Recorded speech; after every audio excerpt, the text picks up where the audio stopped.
I'm Autumn Lockett. And this is Mitch Randall. And you're listening to Good Faith Weekly.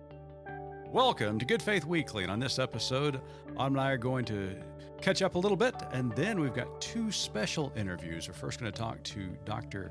Jeff Woods from the American Baptist Churches USA as they are approaching their biennial for this year. And then later on in the pod, Autumn and I sat down with Good Faith Media's newest contributing columnist, Reverend Starlette Thomas of the Raceless Gospel, and Reverend Alyssa Adal. You want to stay tuned because it gets really real during that interview. So stay tuned. I'm Reverend Starlette Thomas, a womanist in ministry and the host of a new podcast, The Raceless Gospel, from Good Faith Media. We're going to talk about that taboo trinity: race, religion, and politics. Season 1 of The Raceless Gospel has 5 episodes, 5 Sundays, if you will. We're going to take you to church each episode. We're going to talk about the sticks and stones, the skin and bones of Christian discipleship through the structure of a church service. And each episode, we're joined by a special guest who will bring a word. The Raceless Gospel Podcast, 5 episodes, all available March 22nd. I'm your podcast pastor, Reverend Starlette Thomas. Join us as we march into and beyond race, religion, and politics.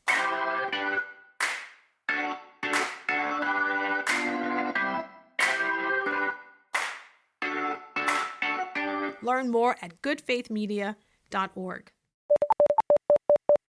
Autumn, how are things in your neck of the woods? I'm doing well. I feel like I'm still sort of recovering from our time in Tulsa. Not only our time spent boots on the ground there, but then just reflecting through the articles and the videos and the remembrances that have sort of continued from our time there. And I know it's so important. And we'll circle back to that a little bit in our interview with Starlette, but I think it's a good thing. It's okay to still hold that sort of heaviness in your heart. Yeah, and I wrote about it this week in my article at goodfaithmedia.org about unearthing Tulsa. One of the most moving moments for me, as we've talked about and continue to talk about, was the excavation of part of Oaklawn Cemetery, looking for the remains of a mass grave 100 years after the fact. And as of yesterday, there have been, 27 individuals recovered from this unmarked grave in Tulsa. And I mean, we talk about metaphors, but I mean, this is something that literally was covered up. This crime, the murder, the sins of our past. I mean, just so many things that you could associate with what took place 100 years ago. And they're finally going to get a voice. Their stories are being told. And in my piece, I kind of parallel it to when Jesus walks up to the tomb of Lazarus and says, "Lazarus, come forth." Yes. And that's what we're saying to these individuals who have been buried for 100 years. Come forth. Let us hear your story. Let us hear your pain. Let us grieve with you for what has been lost, and not only you, but for generations of African Americans, Tulsa. And if there was any case to be made for reparations, by God, this is it. It is. I mean, just absolutely. And I call for it in the piece. Yeah, you do. And I think that parallel was really important. You know, Jesus was grieved. He was sad. He and then he did what he could to try to fix it. And we'll never be able to repair completely what was broken and stolen and just, completely criminal. But we can sure try. That's exactly right. Exactly right. Well, we've got 2 really good interviews scheduled this week. We sat down with Dr. Jeff Wood of ABC USA as they approach their biennial. I was there with them 2 years ago in Richmond, Virginia. I had a really, really good meeting there with them. I think it was outside of Richmond. It wasn't in Richmond. It was in Virginia Beach. And just a really great meeting. Jeff talks a little bit about how they've had to transition to a virtual meeting this year, and they're doing some really cool things virtually. So it's a good interview with Jeff. And then later on, we're going to talk to 2 of our newest contributing correspondents, Reverend Starlette Thomas and Reverend Alyssa Adal. And so that is a spirited conversation. I love those two. Listeners, you might grab a glass of milk because it gets a little spicy. It does. It does. So yeah, a great time with all three of those as our guests this week. So stay tuned for those interviews. Welcome back to Good Faith Weekly, and we've got a very special guest with us today, Dr. C. Jeff Woods. He serves as Interim General Secretary for the American Baptist Churches USA. Prior to serving as Interim General Secretary, Woods served as Associate General Secretary for Regional Ministries. In his role, Dr. Woods worked to encourage the health and vitality of the 33 regional jurisdictions coast to coast through the United States. Other denominational positions include serving as Executive Minister of the Ohio region and 4 pastorates within the ABC region in the state of Indiana. Dr. Woods, welcome to Good Faith Weekly. Thank you, Mitch. It's good to see you again. Well, Dr. Woods, a lot of our listeners are Baptist in their tradition, grew up Baptist. I would say predominantly we've got a lot of people that are part of the Cooperative Baptist Fellowship, maybe some Alliance of Baptist in our listenership. And we've got some American Baptists that listen to Good Faith Weekly. But for those who do not, especially those who come from our non-Baptist tradition, tell us a little bit about what ABC USA is all about. American Baptist Churches USA is a denomination of 1.6 million members in the United States and about 5,000 congregations. Our history includes the name Northern Baptist, but was changed to American Baptist Churches USA in the 1950s, since our constituency was growing in other parts of the country than just the northern part of the United States. We are in the tradition, if you will, of Martin Luther King Jr., Walter Rauschenbusch, many other legacy American Baptists that have stood for this walk that includes both evangelism and social justice, which many Baptists are not always able to walk those two lines parallel. Wow, that's quite the cloud of witnesses. When you talk about King and Rauschenbusch, it's like, okay, you had me. That's fantastic. Well, you've got the biennial coming up, and we're really excited about that. But before we get to this meeting that's going to be virtual in a couple of weeks, let's just kind of talk about pandemic. How did the ABC USA churches How are they doing coming out of the pandemic? What are some trends that you saw over this last year? Because it's been a really tough time for churches and denominations at large. Thank you for that. My background includes some survey work. I'm a statistician as well, so it should be no surprise that we did some survey work during the pandemic. Early on, we found about a year ago that there was an energy probably influenced by adrenaline, simply in terms of congregations and pastors wanting to put their worship service online, be able to celebrate Easter Sunday virtually. And there was this energy that took over for a while. And I think there was an anticipation and expectation that the pandemic would last a few months and then we would all be back to normal. Mm-hmm. It seemed like about August, September of last year, we began to hear more reports of leaders being worn out, just overwhelmed by doing everything differently. One of the realizations that we've tried to share and use to encourage pastors is that it's much more difficult to do things you have been doing differently than doing something brand new. And they're all doing basically all of the previous tasks in a different manner than they had done those before. So it should be no surprise that there are some concerns in terms of mental health, of burnout, of being overwhelmed. We've tapped into our American Baptist chaplains and spiritual directors and others who provide services for them. Overall, we're very pleased about the health of our congregation, the outlook of our congregation. There are only about 5 to 10% that report that they feel like they're they're very fragile at this point, and that figure is not much higher than it would be without a pandemic.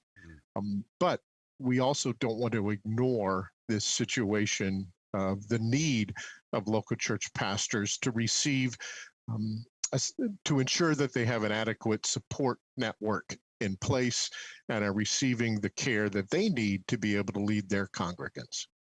I'm so glad to hear that, because we have heard ourselves at Good Faith Media, we've heard from pastor after pastor who have been struggling during this time, and some who just need to walk away for a time. Churches have been very gracious in granting emergency sabbaticals to some clergy. Others just said that they're just done and have walked away permanently. So I'm glad that ABC USA is acknowledging that need and addressing it. Well done. Dr. Wood, something that you said in your comment just now reminded me when you mentioned that pastors are not building something new, they're having to do everything they've been doing, but in a different way. It reminds me of my family watches This Old House pretty religiously on PBS. And so they go into these like beautifully, ancient houses, and they go into the bowels of the boiler system and they fix it. And often I find myself thinking, my dad is general contractor. I'm like, it would really be easier to just like knock this puppy flat and start from a fresh slab. But there's so much rich history there. And there's, the things that exist can change and can morph, and we can improve them for sure, right? There's improvements to be made. But I think it's really important that we acknowledge that it is hard, and especially when you're working with delicate old bones. I love that illustration. I end up watching HGTV with my wife on a regular basis as well. And there are lessons for life in nearly all of those shows. Yes. One illustration that I recall hearing actually pre-pandemic, but I think it's apropos today. It's an illustration of a bicycle where they had switched the handlebars to allow the bicycle to turn in the opposite direction. So if you turn the handlebars to the left, the bicycle goes to the right, and vice versa. Oh, wow.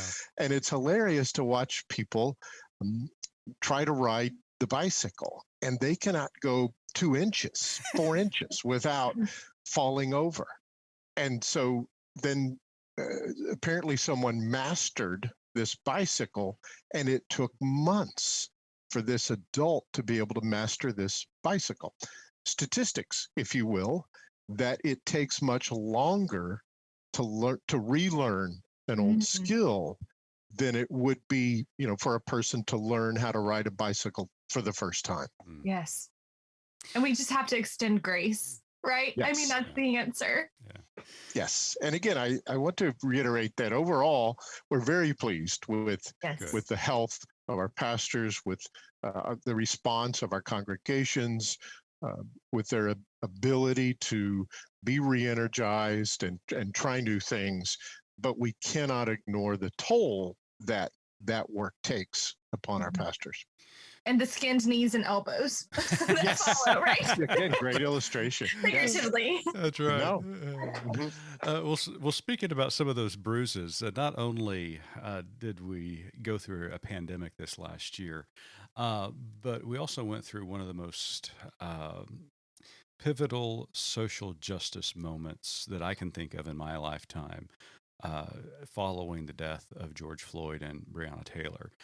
Jeff, you and I met one another up in Wisconsin at Green Lake Baptist Retreat Center when we were covering for Baptist Center for Ethics, covering the Baptist-Muslim dialogue. And it was a wonderful event, and you've talked about the rich history of American Baptist USA churches involved in social justice causes. I mean, you just named two of the giants, King and Rauschenbusch.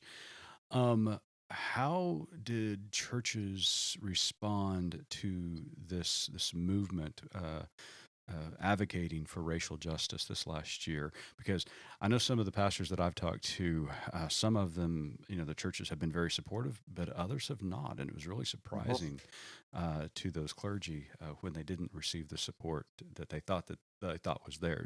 It was a real revealing time this last year. I appreciate you bringing that up. American Baptists have made great strides in social justice work over the years. We ministered to Japanese Americans that were in internment camps during World War II. We were part of the Trail of Tears and had people walking alongside those. In every major instance, there have been American Baptists right there. But at the same time, we have to say that it is very difficult, and we confess that we have not always been as inclusive as we should have been or need to be in terms of these matters. So we celebrate the work that is done, but also confess that we often fall short in terms of the kingdom that God would want to create, the table that God would create and invite all persons to. So we did create an anti-racism task force that is addressing these issues. And I appreciate you saying the question that people have different starting points, is what we would say with this. We have received questions from many pastors who said, I'm aware of this issue. I know the need to do something. It seems that now I'm ready. Where in the world do I start? One illustration is an African-American executive minister in one of our regions that is using material that has been developed by a Euro pastor in a different congregation, and having sessions with the pastors in that region to work through some of these issues. As we created the task force, we created 3 subgroups. Developing resources for individuals is one, developing resources for congregations is another, and developing resources for institutions is the third. To address an issue that is so systemic, we believe that resources must also be developed for people at multiple starting points and in all phases of this work. No, that's great. I'm glad that I knew ABC USA would be involved in it and on the front edge of providing resources for congregations. So that's great to hear. Well, you've got a biennial coming up, sir, in 2 weeks, June 24th through the 26th. The biennial for American Baptist Churches USA begins, and it's virtual this year. So how's that going? God has a sense of humor. Yeah. We developed the theme for this particular biennial pre-pandemic and developed the theme of imagine. So I think God then decided to test us in particular, test us to do good. Never tempted to do evil, but test us to do good and say, okay, with that theme, how in the world then are you going to do the biennial mission summit, as we call it, virtually? And in the beginning, we had some conversations and we said, well, this won't be hard. You just have a couple of speakers and you stream those speakers and you're done. But the bicycle illustration comes into play here. We decided early on to really have all of the major elements that would take place in a typical biennial, but do them virtually.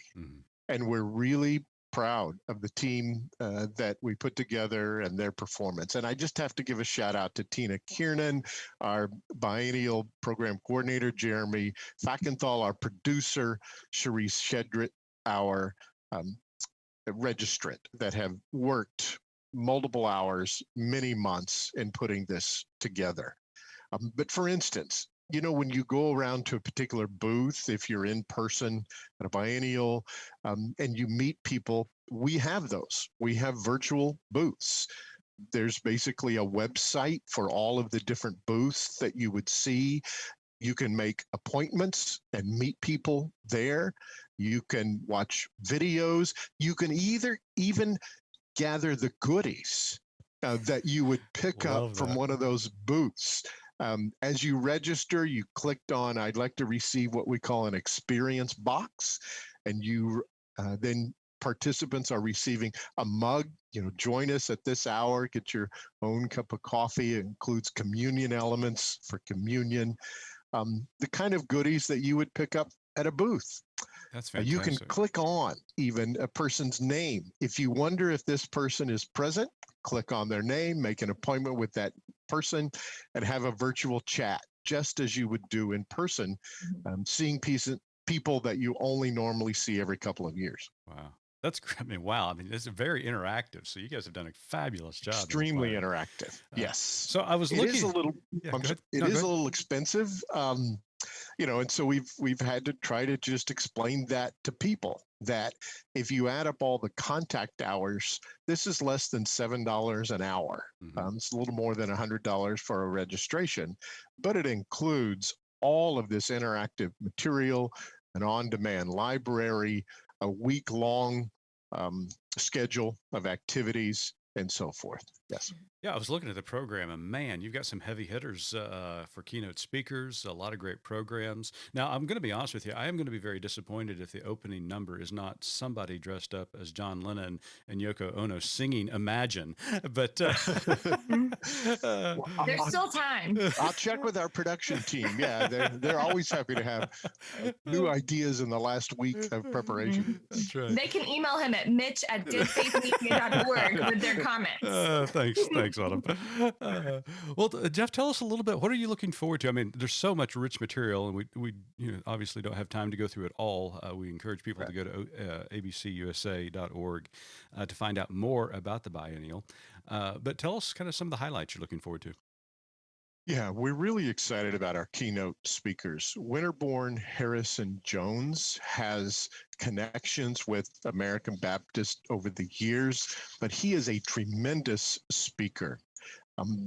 He calls himself a church person out of the lineage of Dr. William Augustus Jones, Dr. James Forbes, Dr. Mordecai Wyatt Johnson, and Dr. Howard Thurman.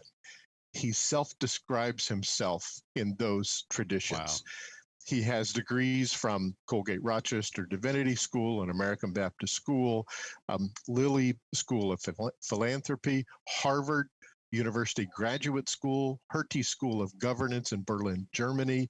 His academic credentials are incredible. He's very articulate, and we're so looking forward to hearing him speak at our biennial. That's going to be great.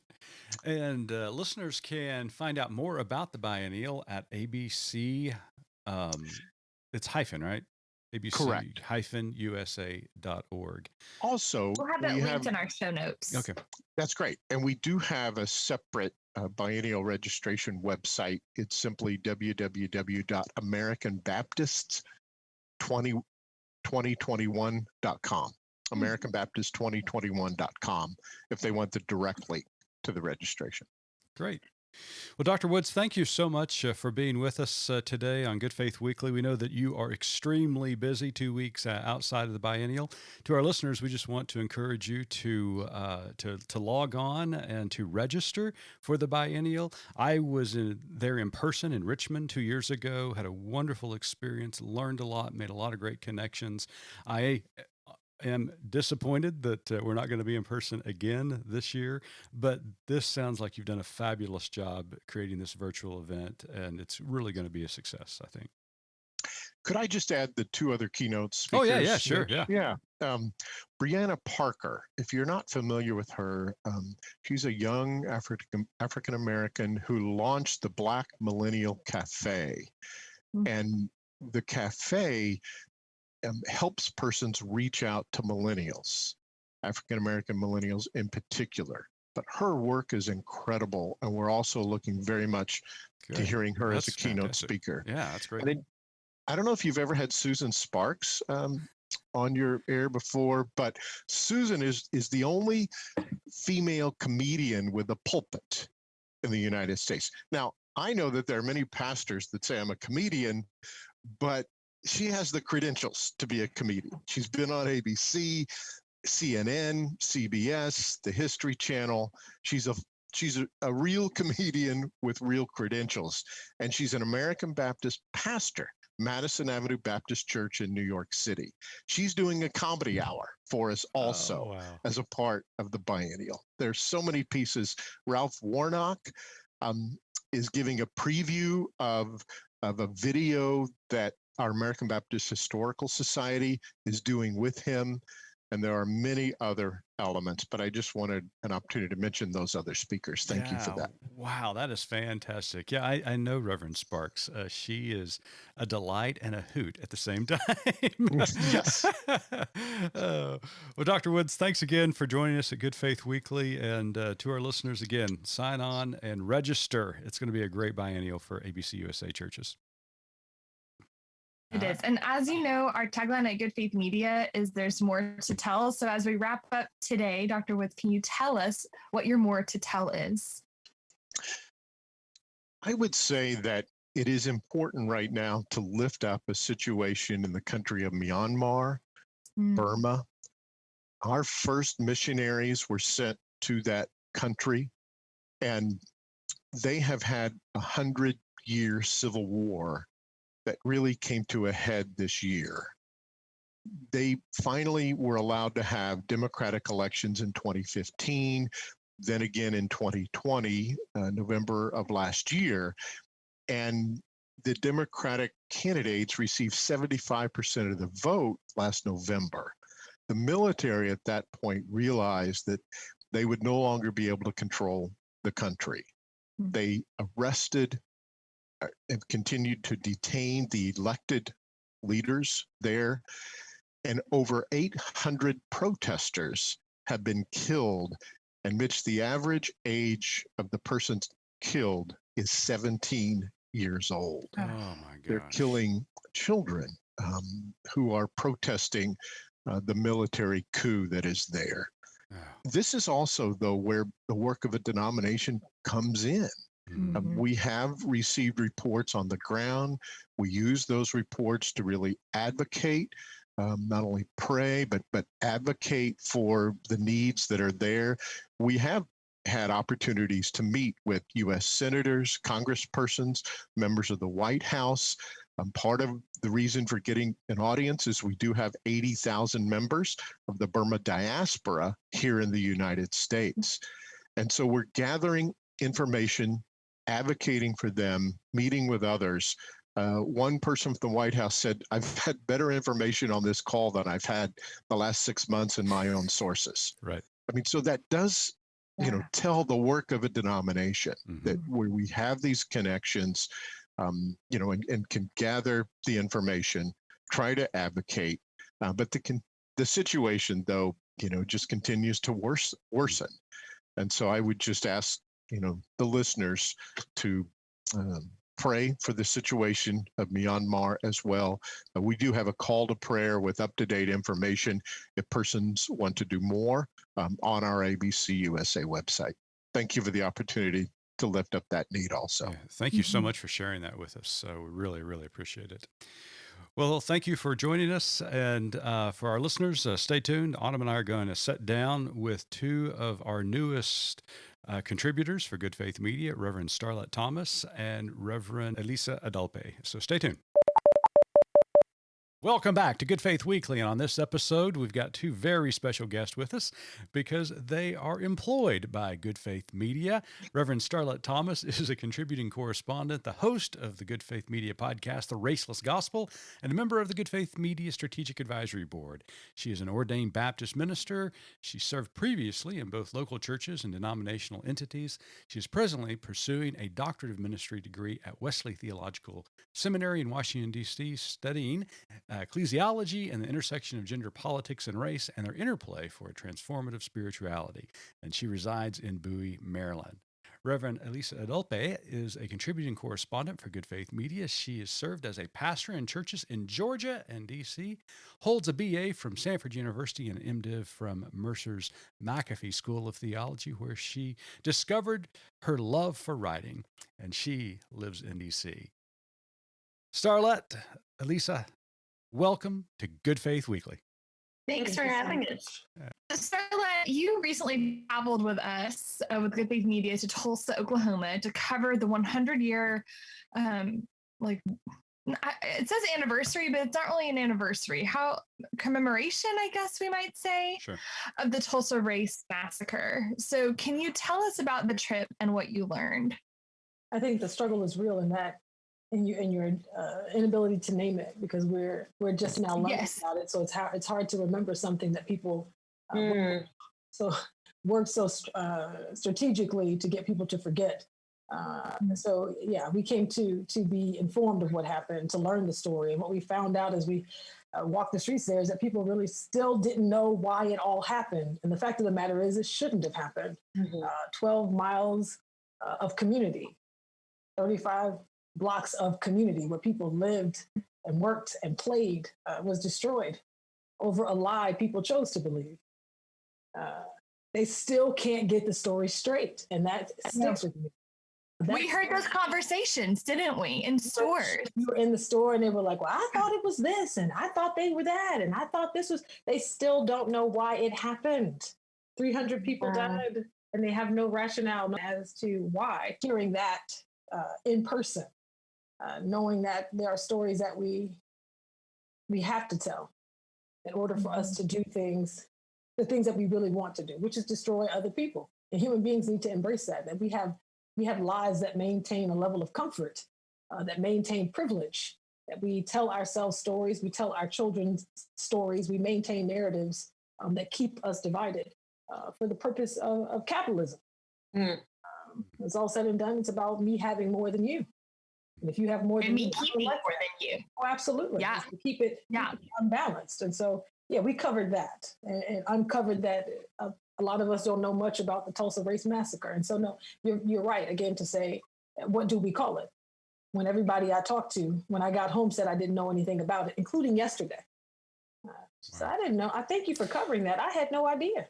Right. That's, to me, that was one of the most startling developments. And for me, it was early on. I didn't find out about the Tulsa race massacre until I was an adult. Grew up in Tulsa, spent, days and days over in the Greenwood district, had no idea that had taken place in my home city. It's amazing how stories like this that are significant in our country's history have just faded away or have been covered up.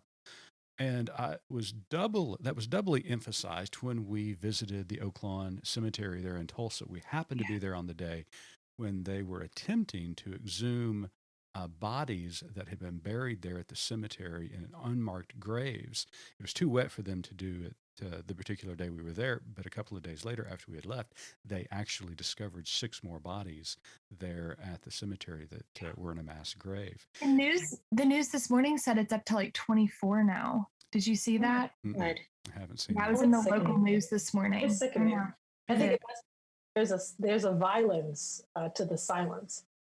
And when we sat in that worship service and the preacher shared that his grandmother spoke of socially colored white people in hushed tones, that she was still very much afraid to speak negatively about them, says everything about the power of whiteness and what that silence actually means for African people, that silence spared their lives. They knew if they said anything about the Tulsa race massacre that they could be killed. And who could they trust anyway?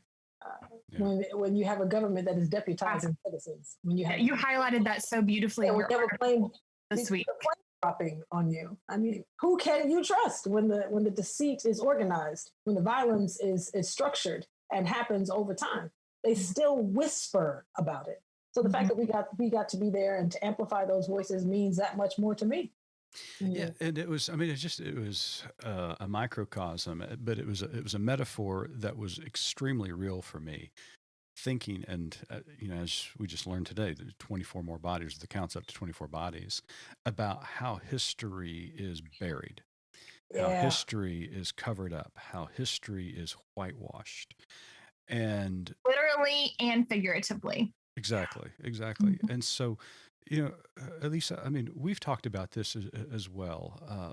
Coming from a Latinx heritage. How, the Hispanic, Mexican, especially our relationship with Mexico, how some of these holidays have been whitewashed over time and they've lost meaning and purpose because of that.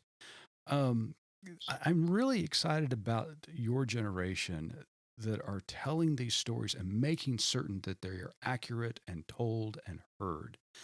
So, I mean, what do you, Alyssa, what do you think about these stories that we're covering and literally uncovering as time goes by? You and I had a specific conversation about Cinco de Mayo just last month, and what has become of that holiday. You know, can you speak to that? You know, I mean, certainly this is something that we see continuously, and you spoke very well to it.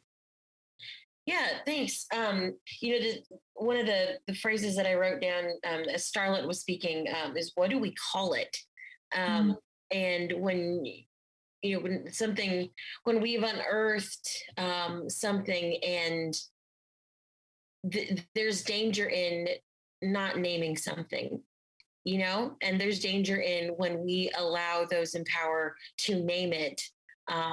There has to be, again, there has to be more to tell there than what those in power call it, and when we don't name it anything at all. And so, for me, with that conversation, Mitch, about Cinco de Mayo, my second grade teacher, who was the worst, I remember class they took us out of class in second grade, and she was teaching us how to make flour tortillas. And half the class was like, "We don't know how to make these. Why are we doing this?" And she was like, "Well, we're doing this to celebrate Cinco de Mayo." And that was the first time I'd heard of it, and I had no idea what it was. And so the teacher explains what it is, and I went home, and my mom was like, "Yeah, I mean, it's something that some people celebrate. It's not really a big thing." And I was like, "But the teacher's making this to be some great thing that we're supposed to celebrate every year." And she was like, "No, not really. I mean, some people do. It's a very regional thing." And there's this phrase that my mom says when she just either tired of explaining something to me, or just like doesn't know how else to say it. And she just says in Spanish, "Así lo hacen los gringos." And it's just like, this is what white people do. And I don't know what else to tell you. Like, please stop asking me. And so it was just when I was just like, "But why? Why do we do this?" She's like, "Así lo hacen los gringos, mijita." I don't know. Like, this is something that people want to celebrate. And so when I came back to America for college, and the way it was celebrated, it was this equal parts, like, this isn't my history, but also you're stealing my culture for something so racist. And it's like this type of uncontrollable, like, you're trying to gather something that you never really held, but it's also somehow yours.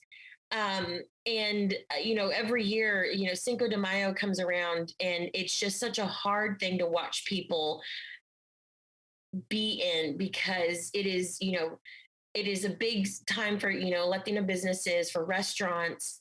And it's just also this time where it's like we give people a pass to do racist things that you're just like, come on, please don't use a sombrero as a chip and dip.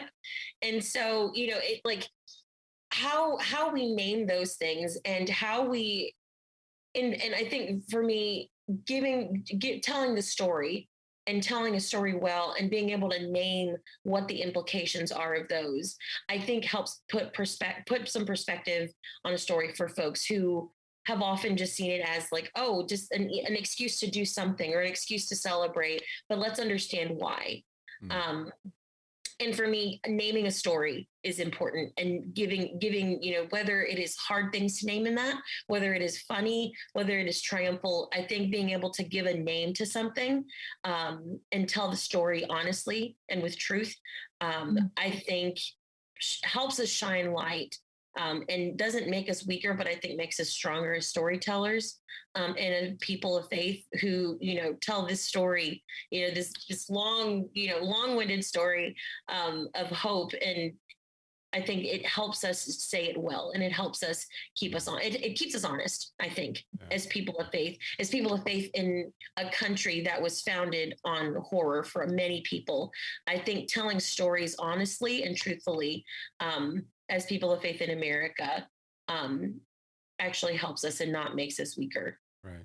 So, Alyssa, you recently joined the staff of Good Faith Media as a contributing correspondent. And really, this is going to be for both of you, but Alyssa, I want you to answer first. Why do you think it's important for organizations like ours, and we probably just answered this question in our previous conversation, but why do you think it's important for organizations like GFM to help develop a theological framework to interpret current events? I think my short answer is because there ain't nothing new under the sun, as Kohelet tells us. But I think, I think it's important for us to create a perspective for people of faith who are, I think, searching for answers, and I think are tired of, or I think people, and I will name, and I don't want to name for an entire generation, but I think for a generation that is just kind of tired of being force-fed, stories and half truths. We've become quite suspicious of institutions that have said this is how it is. We are so suspicious. It's very, and like, I think, there's always going to be suspicion of institutions when we know that institutions were created to protect themselves. And so, and it's not to say we should destroy all institutions, but to always remind ourselves that there's more to the story, right? Like that's the whole, that there's more to tell. That is the work of Good Faith Media. And so with that, I think we're inviting people to see a faith perspective that is done with honesty and integrity. Because I think the options are, well, here is media, and you can say that it's polarized, you can say that it's fake. Well, please don't say that it's fake. But that it is, there are so many ways that people of faith are being torn. And I think that when faith-based media is done well and honestly, I think when people know that people who are telling these stories are doing it from a perspective of, not only do I want, like, am I a person of faith? I want to see us thrive and here are the truths that we must know. Mm-hmm. And I think when people see that work and see it being done honestly and truthfully and with integrity, I think there's some trust gained there. And I think for me, when I see it done in a very honest way, I think it helps me feel like I'm not alone. I love that. As a person who has questioned institutions, who has questioned stories that I've been given, and particularly stories that have been whitewashed. And so when I hear stories of people who look like me, who speak like me, who have had a similar experience like mine, it makes me feel like I'm not alone, and that my story is being told through the words and experiences of others. Mm-hmm. Who have the gift of telling stories honestly and well. Right. Yeah, I love that. I love that. So our next question is for both of you. As young female ministers, can each of you offer some insight on how the church is doing? I mean, we could really stop the question there, right? But let's add a little bit of qualifiers here.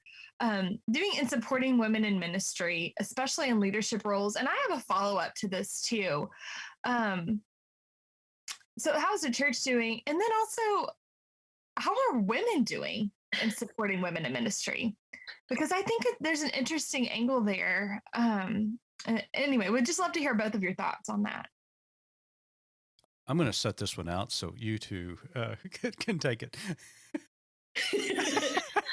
I will edit this awkward pregnant pause. No, it's not awkward. No, it's not awkward. Know what that pause is about. It's not awkward at all. There is a knowing in the silence. Yeah. Even qualified by saying women, because I was already going to say it. Take it away, Alyssa. Oh,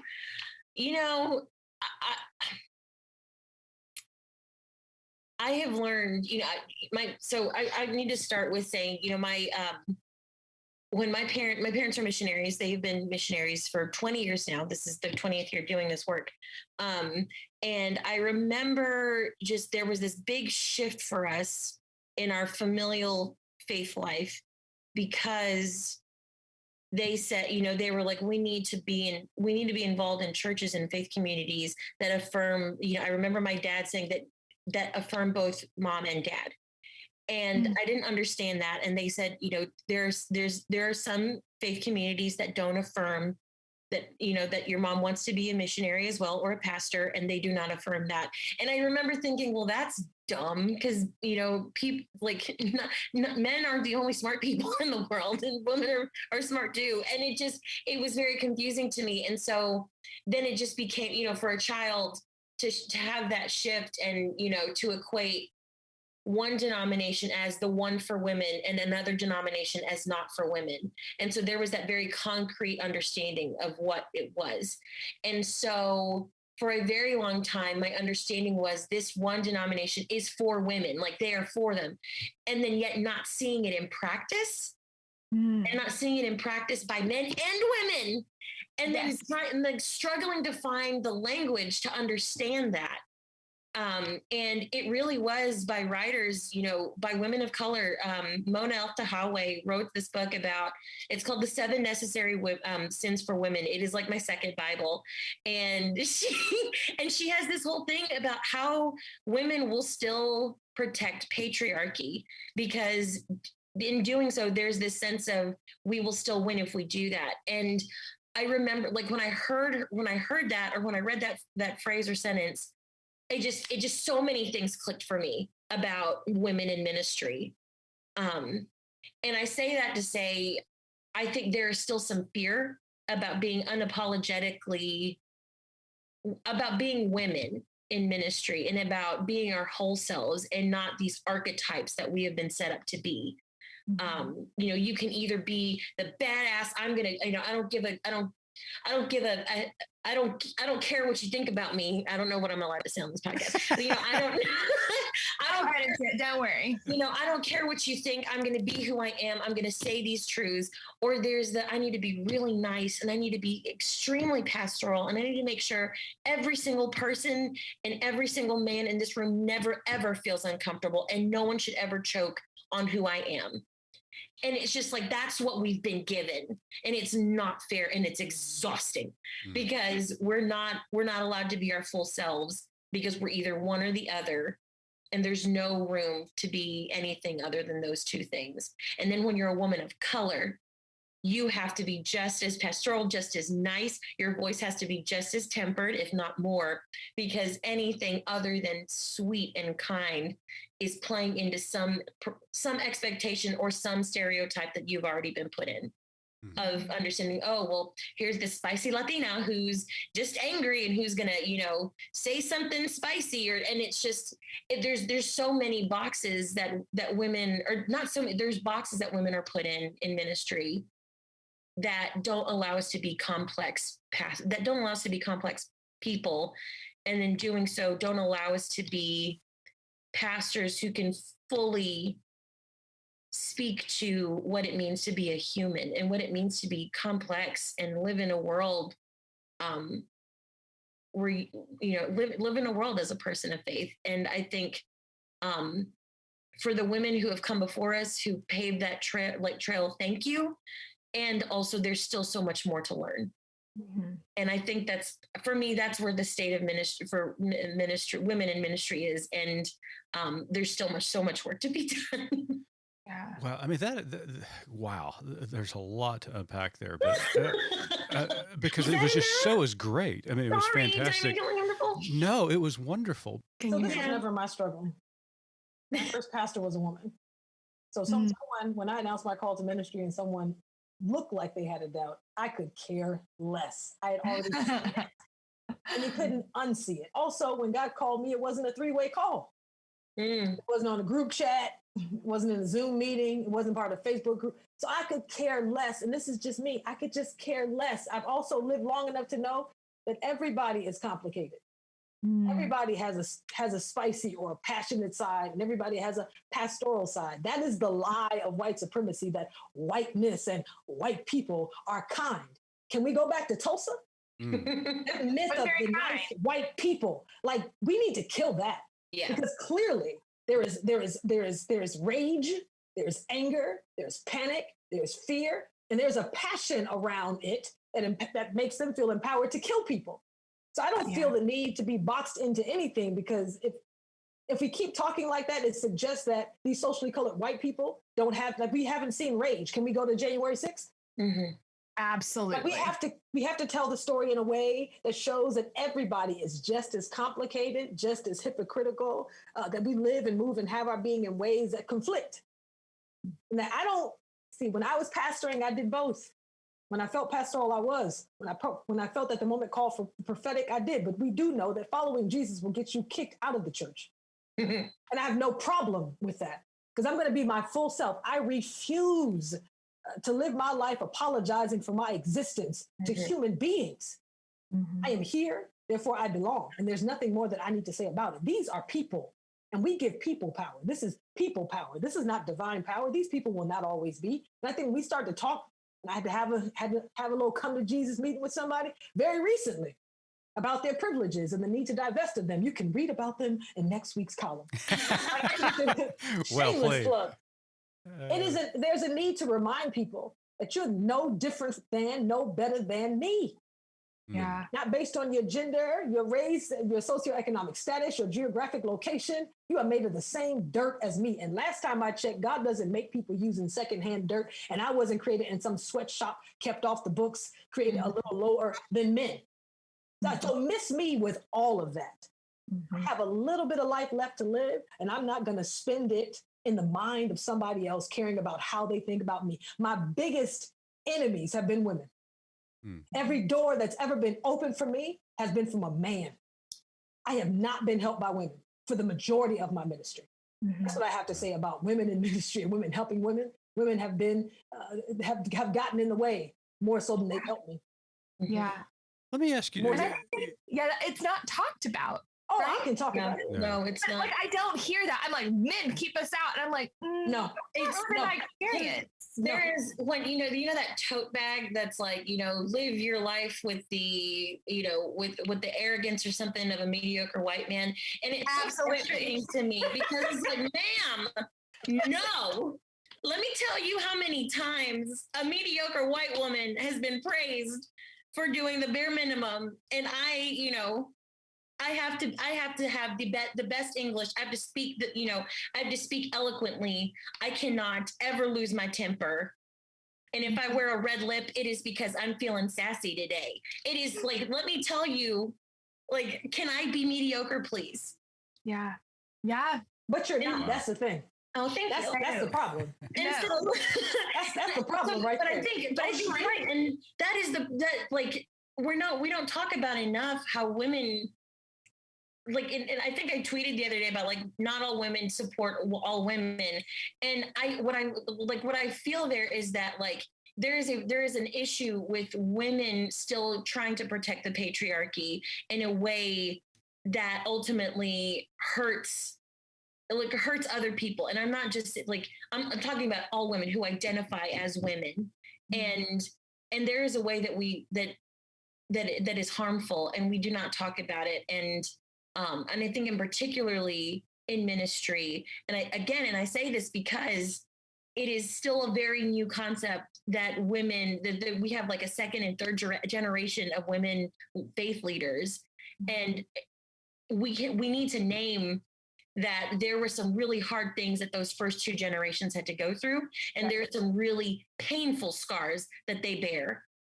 And some of them did not process those in a healthy way. And they now inflict them on the new generation. And so now there's it happened to me, it's going to happen to you. Yep. It didn't help me. It's almost like hazing. It's going to help you. Oh, yes. And I never pledged in college. I'm me. Yeah, same girl. Same. I'm not paying for you to be my friend. Are you serious? That's the other way around. Oh my God. Yes. It plays into a narrative of scarcity, that there's not enough space for me. Yes. If you're super creative, nobody's going to pay attention to me. And I've heard people say it. I was giving a presentation once in a church invited by a female associate pastor. And she said to me afterwards, that was a really great presentation. She said, but can I be honest with you? All I kept thinking was, are they going to want to hear from me after listening to you? Because you're so good. She missed the entire presentation. She spent her time judging herself and thinking she didn't have a job anymore because I was good. That was such a good presentation. I don't see why they want to listen to me. That's what you got out of that? And Starlette, though, like, I feel like we have been conditioned as women to feel that way, that we have to offer some way to please the male gaze or to please a church gaze in a way that, like, what's your shtick? Like, you're a pastor, what's going to be your shtick? Like, oh, my shtick is I have tattoos up and down my arm. Or like, oh, my shtick is that I am the sweetest, most delicate pastor you've ever met. And it's like, no, like we don't need to have some type of shtick in order to say the things that we were called and like called by God to say. And it's not, I don't think it's fair to women. And I think it's twofold. One, it is, we have been conditioned to think we need to be some type of performative. And then the other is that we have been told we need to compete against other people to do this. And therefore we need to do everything at all costs to be the best or be the one, be the creative one, or be the loud one or the tough one. And it's just, it's exhausting. Yeah. It's not if we would just remember that we are words spoken by God. Mm-hmm. Like I tell people all the time, I'm a grumpy old prophet. Good looking. I don't have another word for you. If you're sick of me talking about or undermining the credibility of race, talk to God. God put that bone, poke and prick, and that's God. That's the prompting of God. God puts words in people's hearts and people's bellies and people's mouths, and they're not going to shut up about it. I'm not going to change the way I move and exist in the world because that's the way that God made me. And who are these human beings that get to come around and critique the creation of God? Who are you? Have a seat. We take several seats. No, we are words breathed into. This flesh is animated by a spirit that God gave specifically and uniquely to me. I can't change that. No. However she sassily sways into the world, that's what she does. And I don't apologize for that ever. Ever. God didn't stutter when God created me, and I'm not about to. So let me... Can I put that on a sticker, please? Go right ahead. God did not stutter. God did not stutter. And I'm not about to. All right, so I'm back, by the way. We didn't even notice that time. Oh my goodness! This has been, just fantastic conversation between both of you. And one of the things that I'm thinking about, and Starlette, you kind of mentioned it in your remarks, and we've talked about this before, is I feel like we're in a very transitional time within the church. Phyllis Tickle talks about the rummage sale. I completely bought into her analysis. Do you think we're in a moment in time where these traditional institutions, if they fail to change, to evolve into this emerging generation, that this emerging generation is going to do church in an entirely different way, do gospel in an entirely different way? Absolutely. I'm putting stickers on stuff right now. I'm marking it down right now. You can haggle me right now for these pews, for these hymn books, for some of these pulpits. You can haggle me for some of these church buildings. You can talk me down on the price right now. So yeah, there's a rummage sale absolutely. It's happening every day of the week. There is a new kingdom coming, and we're not settling for this. There's a lot of questions that we have. One of our writers talked about deconstruction and reconstructing the faith. That is exactly what's happening. So we're not doing away with, we're just knocking a few things down. We're just throwing a few things out. This no longer works. It no longer fits. It's two sizes too small, or I didn't ask for it. It's not the right color. It doesn't reflect my character. It's ugly. It's out of style. It's outdated. I think I keep handing down theologies that don't fit. They no longer fit. They were written for a different generation, a different time, and they just don't fit. They just don't look good either. It's a bad cut, bad shape. It's just somebody shopped off registry. Listen, not registered for anything. It needs to be the aesthetic is off. It's just not. It's ill-fitted. And to ask someone to wear stuff that you picked out for them that they had no choice in. No, thank you. What gives me hope is that exactly what the two of you have been talking about during this interview has been, it seems as though if the institution would reject you or try to make you into something that you're not, I guess a logical conclusion would be that there would be a generation who just left the church, just said, I've had enough of it. I'm out of here. And just go on. And there is, the fastest growing group in the United States is now nones. But as people of faith, you're not abandoning your faith. In fact, you're embracing your faith. You're letting the Holy Spirit, you're letting your relationship with God continue to form you.